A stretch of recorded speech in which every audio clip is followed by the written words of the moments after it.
नमस्कार दोस्तों, स्वागत है आपको हमारे YouTube channel DK education zone में। आज हम जानेंगे द्विअंकी चालकत्व, मोलर चालकत्व एवं विशिष्ट चालकत्व के बारे में। तो चलते हैं वीडियो में देर ना किए हुए। देखिए, सबसे पहले हम तुल्यांकी चालकत्व को परिभाषित करते हैं और आपको समझाते हैं कि तुल्यांकी चालकत्व क्या होता है। देखिए, कह रहा है तुल्यांकी चालकत्व का परिभाषा कि 1 सेंटीमीटर दूरी पर स्थित दो समानांतर इलेक्ट्रोडों के मध्य रखे 1 ग्राम तुल्यांकी विद्युत अपघट्य रखने वाले विलयन में उपस्थित सभी आयनों द्वारा उत्पन्न चालकत्व जो होता है तुल्यांकी चालकत्व कहा जाता है। अब हम इसको बारीकी तरह से समझते हैं और आपको समझाते हैं कि किस तरह से याद करेंगे तथा इसमें कौन कौन से ऐसे पॉइंट है जिससे यदि हम याद रखते हैं तो हम पूरे परिभाषित कर सकते हैं। तो वीडियो में अंत तक जरूर बने रहिए। देखिए, सबसे पहला पॉइंट, तुल्यांकी चालकत्व 1 सेंटीमीटर दूरी पर स्थित जब भी होगा कितना सेंटीमीटर पर होगा। देखिए, 1 सेंटीमीटर दूरी पर स्थित कितने समानांतर इलेक्ट्रोड होना चाहिए, तो 2 समानांतर इलेक्ट्रोड होना चाहिए। अब बात यहाँ होता है कि इलेक्ट्रोड किसे कहते हैं। तो इलेक्ट्रोड देखिए, 2 एनोड हो गया और 1 हो गया कैथोड, इसी को हम इलेक्ट्रोड बोलते हैं। अब कहता है इसके मध्य रखे 1 ग्राम, इसके मध्य यानी इसके बीच रखे 1 ग्राम तुल्यांकी विद्युत।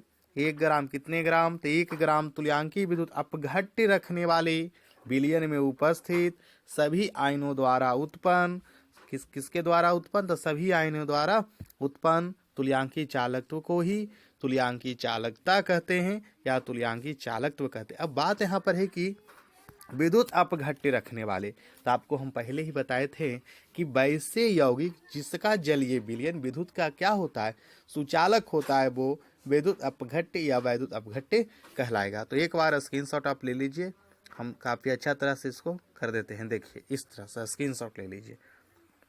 तुल्यांकी चालकत्व के बाद अब हम देखते हैं मोलर चालकत्व के बारे में। देखिए, इसको भी पहले अंडरलाइन करके पढ़ते हैं।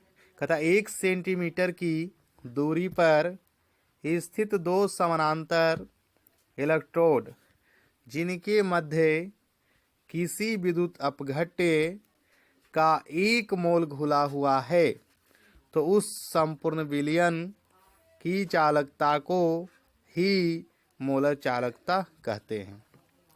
इसे लैम्डा एम द्वारा सूचित किया जाता है। अब देखिए, समझते हैं। देखिए, सबसे पहले क्या हमको याद रखना है। कहता मोलर चालकत्व क्या है। कहता 1 सेंटीमीटर की दूरी पर, उसमें भी आप देखे होंगे कितने दूरी पर, 1 सेंटीमीटर की दूरी पर। तो 1 सेंटीमीटर की दूरी पर स्थित 2 समानांतर इलेक्ट्रोड, इसमें भी वही चीज मिल रहा है। कितने समानांतर रहना चाहिए इलेक्ट्रोड, तो 2 गो रहना चाहिए। लेकिन कहता है जिनकी मध्य यानी बीच किसी विद्युत अपघट्य का, यानी वैसा जलीय विलयन जो क्या हो, विद्युत का सुचालक हो, 1 मोल घुला हुआ रहना चाहिए। कम से कम कहता है 1 मोल क्या होना चाहिए, घुला हुआ होना चाहिए।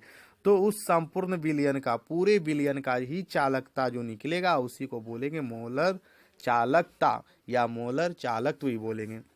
तो आशा करते हैं कि आपको यह समझ में आ गया होगा। अब आप स्क्रीनशॉट ले लीजिए।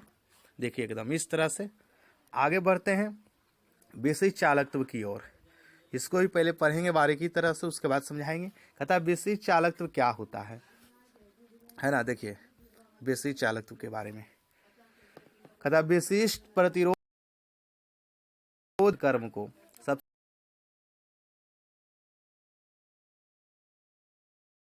विशिष्ट चालकत्व या चालकता कहते हैं।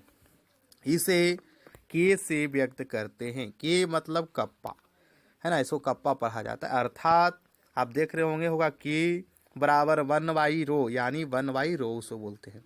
अब समझते हैं बारीकी तरह से। देखिए, अब समझ में आपको साफा साफा जनाई दे रहा होगा। देखिए, विशिष्ट चालकत्व क्या है, तो विशिष्ट प्रतिरोध या प्रतिरोधकता के पॉइंट यहाँ से पकड़िए। क्या होगा, विशिष्ट प्रतिरोध या क्या चीज, प्रतिरोधकता के क्या चीज को, तो व्युत्क्रम को विशिष्ट चालकत्व या चालकता कहते हैं। छोटा सा पॉइंट है, 2 पॉइंट को मात्र याद रखना है कि विशिष्ट चालकत्व जो है विशिष्ट प्रतिरोध या प्रतिरोधकता के व्युत्क्रम के विशिष्ट चालकत्व कहते हैं या विशिष्ट चालकता कहते हैं। अब इसे के यानी कप्पा से सूचित किया जाएगा, अर्थात देखिए क्या होता है, के बराबर 1/रो, के यानी कप्पा बराबर 1/रो। तो आपने देखा होगा इस वीडियो में 3 टॉपिक किस तरह से आपको समझाया गया। आप इसे आराम से नोट्स बनाने के लिए स्क्रीनशॉट ले लें और इसे याद करें ताकि आपको तैयारी करने में काफ़ी आसान हो। तो मिलते हैं अगले वीडियो में अगले टॉपिक के साथ। जब तक के लिए धन्यवाद। हाँ, यदि आपको कुछ इससे संबंधित कुछ बात हो, कुछ समस्या हो या कुछ पूछना हो तो आप कमेंट बॉक्स में लिख सकते हैं, उसको हम ज़रूर अगले वीडियो में समाधान करेंगे। तो थैंक्स फॉर वॉचिंग।